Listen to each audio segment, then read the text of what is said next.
December 1944, Camp Clinton, Mississippi. The winter air carries an unusual sound across the barbed wire perimeter of this sprawling prisoner of war facility. Not the harsh commands or mechanical drills one might expect from a military detention center, but something far more unexpected and seemingly incongruous with the reality of war. Laughter. Female laughter mixed with the gentle strumming of a guitar and voices singing Christmas carols in both German and English. Inside Barrack 7, 23-year-old Ingrid Hoffman sat cross-legged on her narrow cot, carefully stitching a small cloth doll from scraps of fabric an American guard had quietly provided. Her hands, once soft from her privileged upbringing in Munich, now bore the calluses of months spent working in the camp laundry. But her eyes held something that would have seemed impossible just 6 months earlier when she arrived terrified and uncertain. Hope. A fragile, tentative hope that had been planted slowly and nurtured daily through countless small gestures of unexpected humanity. What Ingrid and the other German women imprisoned in American camps during World War II experienced would challenge everything they had been taught about their enemies, about themselves, and about what it truly meant to show mercy in the darkest of times. Their story represents one of the most remarkable yet overlooked chapters of the entire Second World War. A story where propaganda met reality in the hearts of young women far from home, where hatred encountered humanity on a daily basis, and where the simple act of treating enemies with dignity and respect would plant seeds that would bloom into decades of friendship between former adversaries. The women who found themselves behind American barbed wire were not your typical prisoners of war in any conventional sense. Most were Wehrmachtstellerinnen and auxiliary personnel who had served alongside German forces in communications, medical support, and administrative roles throughout the European campaign.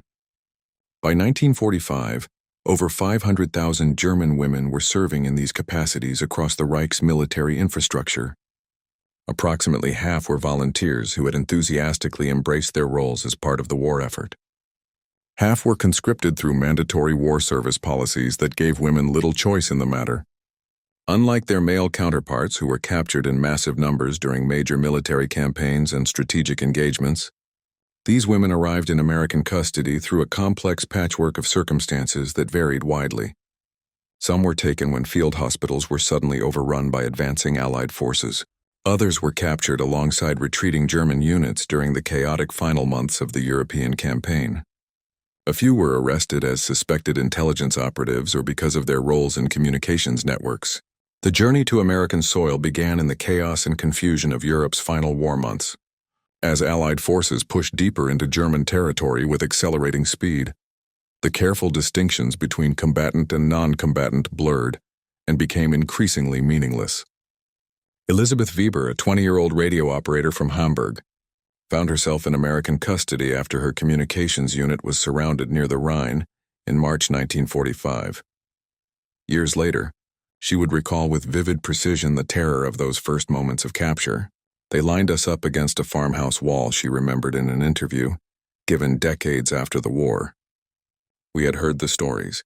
The propaganda told us Americans shot prisoners, especially women who had served the Reich. I closed my eyes and waited for the gunfire that never came. Instead, an American sergeant approached with a translator and asked if any of us needed medical attention. When I looked up, confused and disoriented, he was holding out a chocolate bar. It was an offering that seemed to come from another world entirely. The initial processing of German women prisoners revealed the deep psychological conditioning that Nazi propaganda had instilled in an entire generation. These women expected brutality at best, sexual assault as a matter of course, perhaps execution as the ultimate punishment. The Geneva Convention of 1929 provided guidelines for male prisoners of war, but offered limited specific protections for women serving in auxiliary military roles. American commanders found themselves navigating uncharted legal and moral territory, with no established precedent to guide them. Colonel James Patterson, overseeing prisoner processing at the port of Norfolk, documented his observations in official reports that would later astound historians examining the war's aftermath.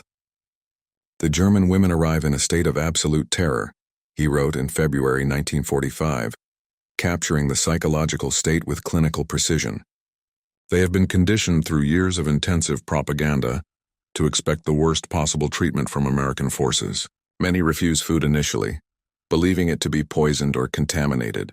Others attempt to hide their identities, fearing special punishment for having served the German military apparatus in any capacity. The psychological barriers these women faced were immense and deeply rooted in years of ideological conditioning. The Liberty ships carrying these women across the Atlantic provided their first glimpse of American abundance and the material reality that contradicted everything Nazi ideology had promised. Unlike the overcrowded transport vessels designed for maximum capacity, with minimal regard for human comfort, they found themselves aboard converted passenger areas with proper sanitation facilities, regular meals, and consistent medical attention. Ship records from the USS General Stewart document with remarkable detail the transformation that began during these ocean crossings. Martha Schneider, a former Luftwaffe communications specialist from Berlin, wrote in a letter sent home months later about her Atlantic voyage. "The ship's crew treated us not as dangerous enemies requiring severe restraint, but as young women far from home," she explained in words carefully constructed to pass both American and German censorship. They provided soap, clean clothing, and warm blankets. The sailors were mostly boys themselves, many no older than my brother Klaus. They showed us pictures of their families, asked about ours. By the third day at sea, some of the women were teaching the Americans simple German phrases in exchange for English lessons. A cultural exchange began to occur that would continue and deepen throughout their captivity. Upon reaching American shores, these women encountered a nation that defied every assumption and every prediction Nazi ideology had made about the United States. The ports bustled with activity that demonstrated industrial capacity beyond anything the German imagination could have conceived. African-American dock workers operated sophisticated machinery while eating lunches that would have been luxury meals in wartime Germany, where rationing had become increasingly severe. Women worked alongside men in roles of responsibility and authority. The racial hierarchy that Nazi doctrine proclaimed as natural law and immutable seemed to exist only in reverse, if at all. The simple existence of equality and cooperation contradicted everything they had been taught to believe about American society. The train journey inland provided a rolling education in American prosperity that astonished the women as they traveled. As the rail cars crossed Virginia, Tennessee, and into Mississippi, the German women pressed their faces against windows, witnessing abundance that their propaganda had declared to be impossible. Every small town displayed electric lighting that seemed impossibly bright. Automobiles filled the streets in numbers that exceeded the total vehicle count in some German regions. Shop windows were filled with goods that had become unimaginable luxuries in wartime Germany. Farms stretched beyond horizons, worked by machinery that could accomplish more in a single day than entire German villages managed in a week. Greta Mueller, a former Wehrmacht medical auxiliary from Dresden, documented her impressions during the journey in a diary she would keep meticulously throughout her captivity. "The countryside appears untouched by war," she wrote with obvious amazement. "No bomb craters, no destroyed bridges, no columns of desperate refugees. The farms are so vast and productive that I begin to understand with terrible clarity why Germany could never win this conflict. We were fighting not just an army, but an entire continent of resources." The sheer material superiority of the American nation became starkly apparent in ways that no statistics or charts could have conveyed. Camp Clinton, Mississippi became home to the largest concentration of German women prisoners on American soil. Built originally to house male prisoners of war, the facility required rapid modifications to accommodate female prisoners while maintaining Geneva Convention standards and basic human decency. The American military found themselves improvising solutions for challenges that no manual had anticipated and for which no training had prepared them. The barracks designated for women received additional privacy screens that provided genuine privacy for the first time in many of these women's lives. Lighting was improved significantly from the standard POW facility provisions. Access to facilities for personal hygiene that exceeded what many of these women had known even as civilians in Germany was provided. Each woman received her own cot, footlocker, and personal space that, while modest by American standards, represented extraordinary luxury compared to the overcrowded conditions many had endured during the war's final months. Dr. Helen Morrison, the first female physician assigned to oversee medical care for German women prisoners, documented the health assessments that revealed the profound toll of wartime service. Malnutrition was endemic throughout the German population, she reported in March 1945, and the women prisoners were no exception. Many suffered from serious vitamin deficiencies, untreated injuries sustained during the war, and psychological trauma from months of bombardment and retreat. The medical care they receive here represents the first systematic health care many have experienced in years, she noted with obvious medical concern. The physical transformation would take time and consistent nutritious food. The daily routine established at Camp Clinton reflected a careful balance between legitimate security requirements and demonstrated commitment to humane treatment. Roll calls came at 6 in the morning, followed by breakfast that included fresh eggs, bread, and coffee with real cream. The women were assigned to work details that either utilized their existing military skills or that taught them new practical trades. Former communications operators worked in the camp's administrative offices, using skills that had become valuable in ways they never anticipated. Medical auxiliaries assisted in the infirmary, providing care to other prisoners. Others learned practical trades in the camp's workshops that would prove valuable after the war ended, and reconstruction began. What struck the German women most profoundly was the absence of the harsh discipline they expected from military confinement. American guards, many of them women from the Women's Army Corps, maintained order through respect rather than fear or intimidation. Punishment for minor infractions involved loss of privileges rather than physical abuse or degradation. The contrast with German military culture was stark and transformative in ways that reached into the psychological foundations of these women. Anna Richter, who had served as a clerk with Army Group Center before her capture, wrote about this cultural shock in carefully constructed letters to her family. The American guards treat us as human beings who have made mistakes, not as animals to be broken through harsh punishment, she explained. When I accidentally spilled coffee on important documents, I expected severe punishment at minimum. Instead, the sergeant helped me clean up and show me how to be more careful. Such kindness from enemies confuses everything I believed about this war. The sheer impossibility of their experience created cognitive dissonance that was almost unbearable. The transformation these women experienced went far beyond physical comfort or merely humane treatment. It struck at the very foundations of the worldview Nazi ideology had constructed over more than a decade of total propaganda. They witnessed African American soldiers treated with dignity and respect by white officers in positions of authority. They saw Jewish American personnel working alongside others without persecution or suspicion. They observed a society that seemed to function through cooperation rather than domination and racial hierarchy. Most remarkably, they began to understand, with growing certainty, that their captors harbored no special hatred for them as German women or as former servants of the Reich.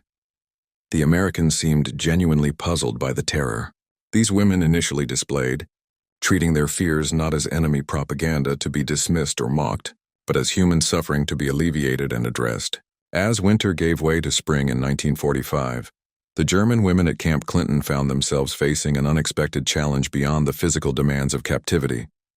They were beginning to question not just the war they had served, but the entire system of beliefs and ideological foundations that had justified their service.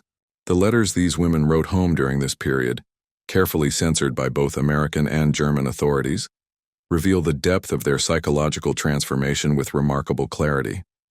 Many chose to omit descriptions of their treatment entirely, knowing their families would never believe accounts of enemy kindness.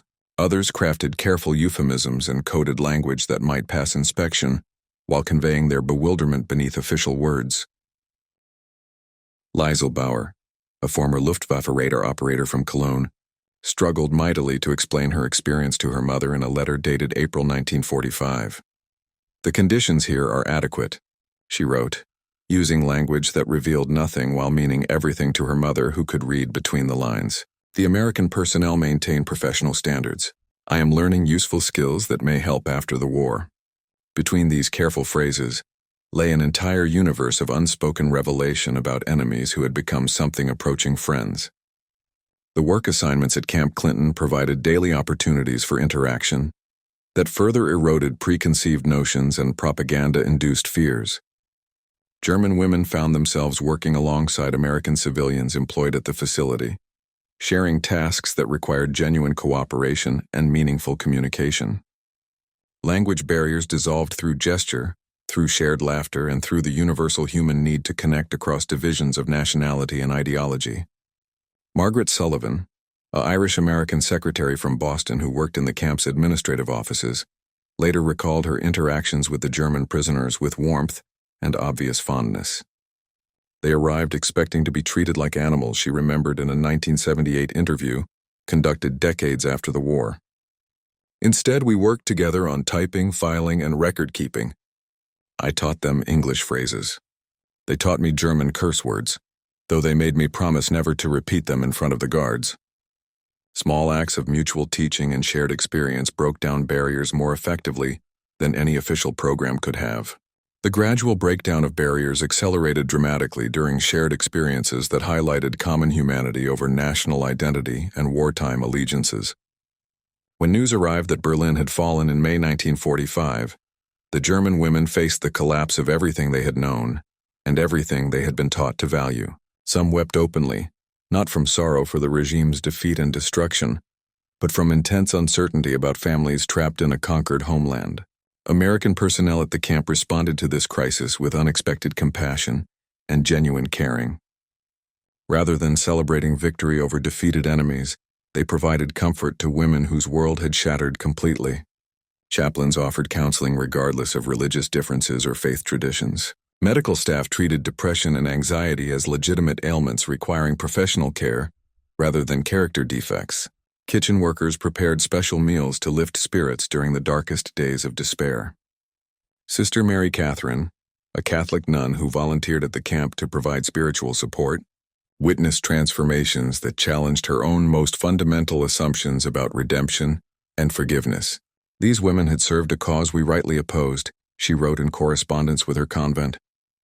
Yet, seeing them as daughters, sisters, and mothers rather than as symbols of evil, taught me more about Christian mercy than years of theological study. The summer of 1945 brought unexpected opportunities for cultural exchange that would have seemed utterly impossible months earlier when these women arrived terrorized and traumatized. American service members organized entertainment evenings where German and American women shared songs, stories, and talents. The camp's small theater became a sacred space where former enemies discovered shared loves of music, literature, and simple human pleasures. During one memorable evening in July 1945, documented in the camp's official records, a German woman who had studied piano before the war performed Beethoven's Moonlight Sonata on an old upright piano donated by a local church. The audience included American guards, German prisoners, and civilian staff members who found themselves united in appreciation of beauty that transcended national boundaries and political divisions. Ingrid Hoffman, the young woman who had been stitching dolls in December, had by summer become something of an unofficial ambassador between the German women and their American captives. Her facility with English, combined with a natural diplomacy and genuine kindness, made her invaluable in resolving the small conflicts and misunderstandings that inevitably arose in such close quarters. "The Americans treat us better than our own officers sometimes did," she confided to her diary in August 1945 with obvious wonder. "They ask our opinions, listen to our concerns, and make changes when we suggest improvements. Yesterday, Sergeant Williams asked if we thought the laundry schedule could be more efficient. In the Wehrmacht, a soldier who questioned procedures faced punishment. Here they want our input. As autumn approached with the turning of the seasons, these women faced an uncertain future that seemed both promising and frightening. Germany lay in ruins, divided among the victorious powers with unclear future implications. Families were scattered across occupied territory, cities destroyed beyond recognition, and the economic system that had sustained their pre-war lives had collapsed entirely. The prospect of repatriation, which should have brought joy, instead filled many with anxiety about returning to a homeland that no longer existed as they remembered it. The American authorities began preparing the German women for eventual return through programs that seemed designed more to help than to punish or exploit. Educational classes taught practical skills for reconstruction. English lessons continued for those who wished to maintain the language they had learned.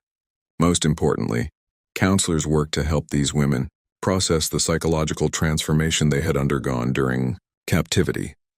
Dr. Morrison documented the complexity of this preparation process in her final comprehensive report. These women face the challenge of reintegrating into a society that may view their American captivity with deep suspicion, she wrote. They have experienced treatment from enemies that exceeded what they received from allies. This contradiction will require careful processing to avoid lasting psychological damage to their minds and spirits. The bonds formed during captivity created unexpected dilemmas as departure approached, and repatriation became imminent. American staff members had grown fond of women they had initially seen as dangerous enemies. German prisoners had developed genuine friendships with captors who had shown them kindness during the darkest period of their lives. The prospect of separation brought genuine sadness to both groups. Some German women requested permission to remain in America, though such requests were rarely granted given the complex legal and political situation. Others asked for addresses so they might maintain correspondence with American friends after repatriation. The camp authorities, recognizing the value of these human connections, facilitated such exchanges when possible, while maintaining security protocols. The final months of 1945 brought a series of farewell celebrations that captured the extraordinary transformation these women had undergone. Christmas 1945 at Camp Clinton bore no resemblance whatsoever to the fearful holiday season of the previous year. German and American women worked together to decorate the barracks with improvised ornaments and decorations. They prepared special meals that combined German and American traditions. They organized gift exchanges that celebrated their shared humanity, rather than their former enmity. The dolls Ingrid had learned to make with scraps of American fabric became treasured gifts for children of American staff members. In return, she received a small leather-bound journal inscribed with the words for recording new memories in a new world. The symbolism was profound and meaningful. A young German woman who had arrived expecting death instead departed with tools for building a future. As repatriation ships prepared to carry these women back across the Atlantic, they faced the challenge of explaining their transformation to a German society that had not shared their experience. How could they describe enemies who had treated them with dignity? How could they explain a system that seemed to operate on principles of mercy rather than vengeance? The answer for many would be found not in words but in actions and lived witness. The women who returned to Germany from American captivity would become quiet ambassadors for a different way of thinking about former enemies and future possibilities. The journey home began in January 1946, aboard converted troop transports that bore little resemblance to the Liberty ships that had carried them westward months earlier. These vessels, stripped of wartime urgency, moved with deliberate slowness across gray Atlantic waters toward a continent these women barely recognized as home anymore. The Germany they had left was a nation confident in victory, sustained by propaganda promises of inevitable triumph and final victory.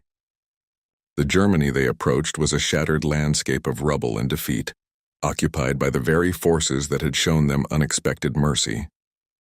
Aboard the USS General Heinzelmann, Elizabeth Weber found herself sharing cramped quarters with women whose experiences mirrored her own bewildering transformation. They spoke in hushed tones about what awaited them, comparing fragments of letters from home that painted pictures of devastation beyond their worst imaginings. Berlin reduced to skeletal ruins, Hamburg's docks destroyed by Allied bombing, Dresden erased from existence in a single night of fire. Yet their conversations inevitably returned to the months behind American wire. They struggled to process memories that defied everything their upbringing had taught them to expect from enemies. How could they explain to families who had endured starvation that their captives had fed them better than German officers? How could they describe to mothers who had buried sons that enemy soldiers had treated them with paternal kindness? Martha Schneider kept a secret diary during the crossing, documenting conversations that revealed the depth of psychological change these women had undergone. "We speak of the Americans, not as our former captors, but as friends we may never see again," she wrote on January 15th with obvious emotion. Greta weeps not for Germany's defeat, but for leaving behind Sergeant Williams, who taught her to play chess. Anna carries addresses of 3 American families who invited her to visit after the war, though such visits seem impossible now.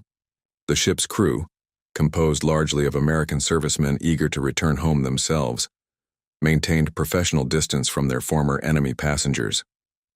Yet small gestures revealed the humanity that had characterized the entire American approach to their captivity. Extra blankets appeared during cold nights. Hot coffee materialized during rough weather. Medical attention was provided without question when seasickness struck. Dr. Morrison, who had volunteered to accompany the women on their repatriation journey, documented the complex emotions that emerged as European shores approached. These women face a unique form of psychological displacement, she noted in her official report. They return to a homeland that no longer exists, carrying memories of kindness from enemies that their countrymen may never understand or accept. The port of Bremen, where many would disembark, presented a scene of devastation that shocked even women prepared for destruction. Twisted metal and broken concrete stretched beyond the horizon in every direction. Skeletal buildings stood like broken teeth against winter skies. Lines of refugees waited with hollow eyes and emaciated faces for whatever assistance might be available. Yet it was the human element that proved most jarring and disturbing. German officials who processed the returning women displayed deep suspicion toward those who appeared too healthy, too well-fed, too psychologically intact. Questions arose about collaboration, about the true nature of their American captivity, about whether these women could be trusted after months of enemy influence. Ingrid Hoffmann faced particularly intense scrutiny when she arrived at the processing center in Munich.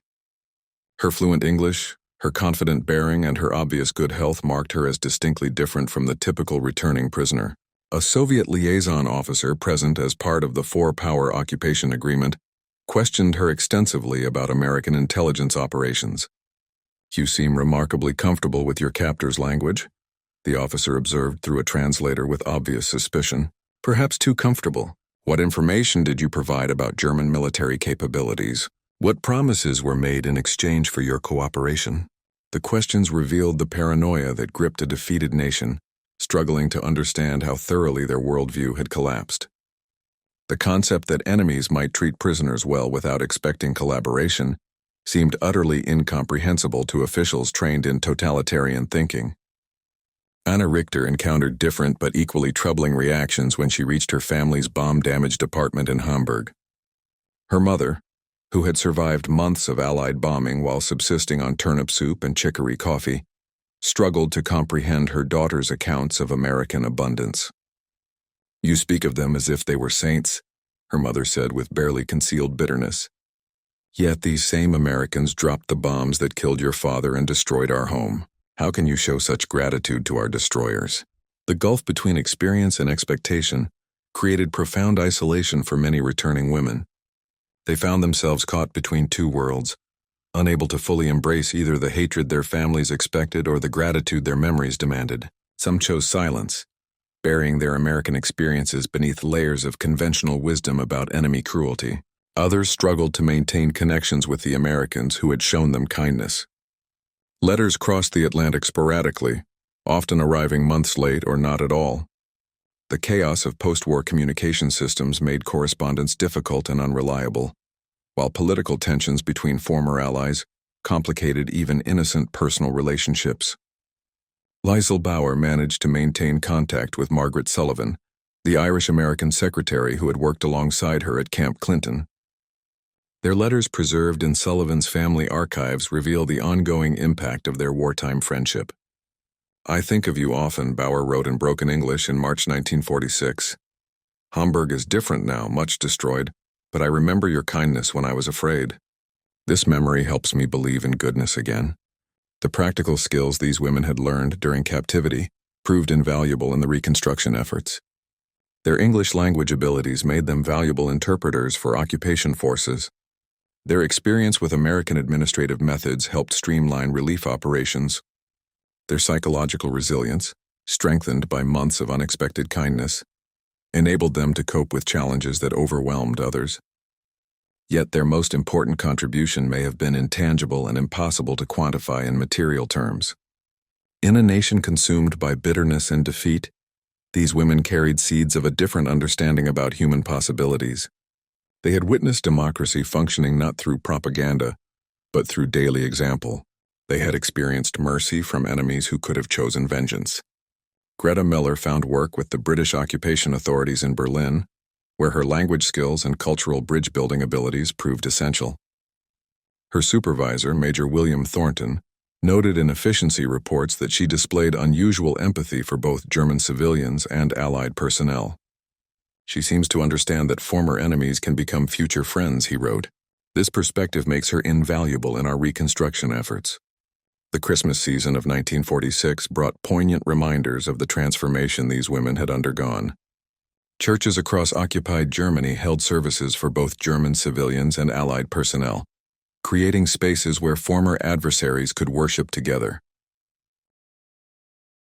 Many of the women who had experienced American captivity found themselves serving as unofficial ambassadors, helping bridge cultural and linguistic gaps.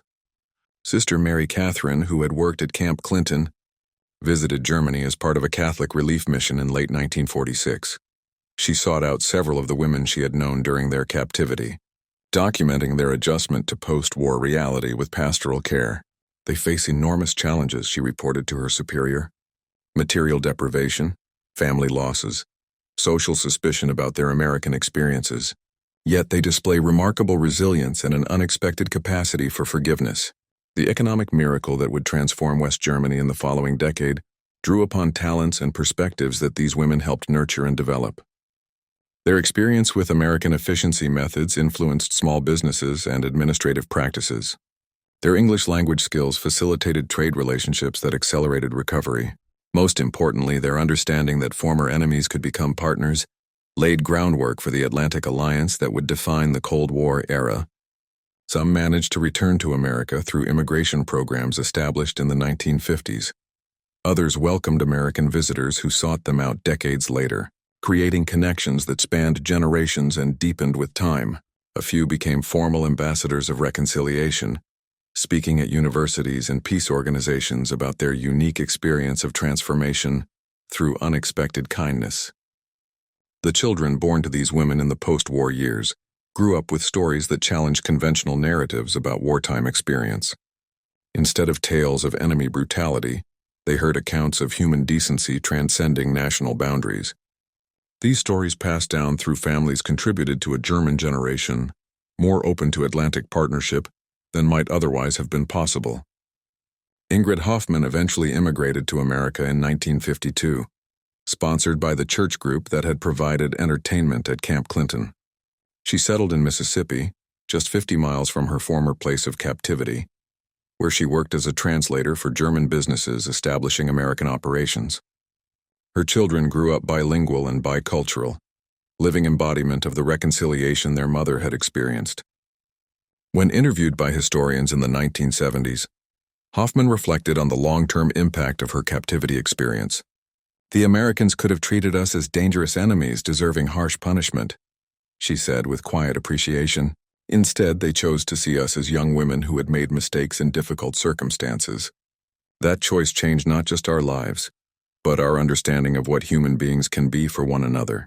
The documentation of these women's experiences, preserved in military archives and personal collections, reveals patterns that extend far beyond individual stories or personal anecdotes. American kindness was not accidental but systemic, reflecting values that penetrated military culture even during total war. The transformation of enemy prisoners into advocates for reconciliation demonstrated the long-term strategic value of treating adversaries with dignity. Martha Schneider, who became a prominent educator in post-war West Germany, incorporated lessons from her American captivity into curricula that emphasized international understanding. Her textbooks, widely used in German schools during the 1960s, included chapters on conflict resolution that drew explicitly on her prison camp experiences. "We learned that strength can be shown through mercy as well as force," she wrote in her memoir published in 1965. The Americans possessed overwhelming military power, but chose to exercise it with restraint toward defeated enemies. This combination of strength and compassion created respect rather than resentment. As the Cold War intensified and West Germany emerged as a crucial American ally, the experiences of these former prisoners gained new relevance and historical significance. Their personal testimonies about American character and values provided authentic counter-arguments to Soviet propaganda that portrayed the United States as an imperialist aggressor. Dr. Morrison, who had overseen their medical care, maintained correspondence with many of these women throughout her career. In 1975, She organized a reunion at Camp Clinton, now converted to civilian use, where former prisoners and guards gathered to commemorate their shared experience. The event drew attention from historians and journalists, seeking to understand how enemies had become friends. The reunion revealed how profoundly both groups had been changed by their wartime encounter. American veterans spoke of learning that enemies could be decent people caught in terrible circumstances. German women described discovering that strength and kindness could coexist in ways their upbringing had never suggested possible. Elizabeth Weber, by then a grandmother living in Frankfurt, brought her daughter and granddaughter to the reunion. 3 generations of German women met the American families who had shown unexpected mercy during history's darkest chapter. The children played together while their elders shared memories that bridged decades of peace their wartime kindness had helped make possible. The legacy of these encounters extended beyond personal relationships into institutional changes that shaped post-war international relations. American military doctrine incorporated lessons learned from successful prisoner treatment programs. German educational systems emphasized reconciliation and international cooperation. NATO alliance structures reflected understanding that former enemies could become trusted partners. As the 20th century drew to a close, the women who had experienced transformation through unexpected kindness became elder statesmen of reconciliation. Their stories provided hope for other conflicts where enemies seemed irreconcilably divided. They demonstrated that human decency could transcend even the most bitter divisions when individuals chose mercy over vengeance. The Christmas dolls that Ingrid Hoffman had learned to make from American fabric scraps became family heirlooms passed down through generations. Each stitch represented a moment when kindness triumphed over hatred, when former enemies chose to see shared humanity rather than irreducible difference. The story of German women prisoners of war in American camps represents more than historical footnote or obscure wartime anecdote. It reveals a profound truth about the power of choosing mercy when vengeance would have been easier and perhaps more expected. It shows the value of seeing shared humanity when hatred seemed justified and reasonable. These women arrived expecting death and discovered dignity.